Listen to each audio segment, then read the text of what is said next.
Kirap Api Pekan Olahraga Nasional PON ke-21 2024 dari Kota Sabang. Kirap Api Pekan Olahraga Nasional PON ke-21 2024 resmi dimulai Selasa 27 Agustus 2024. Dari Tugu Sabang Merauke Kota Sabang, api yang diambil dari Gunung Merapi Jabo ini lebih dulu diarak keliling Kota Sabang dalam rangkaian acara yang menandai dimulainya persiapan PON.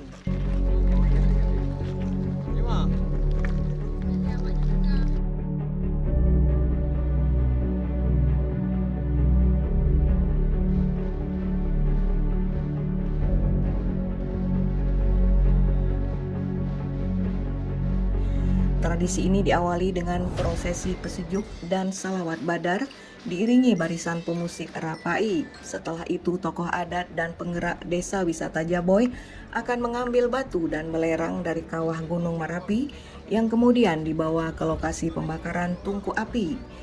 Kegiatan dimulai dengan penyerahan api PON oleh Camat Kota Sabang Sahrial kepada pejabat Wali Kota Sabang Andri Norman.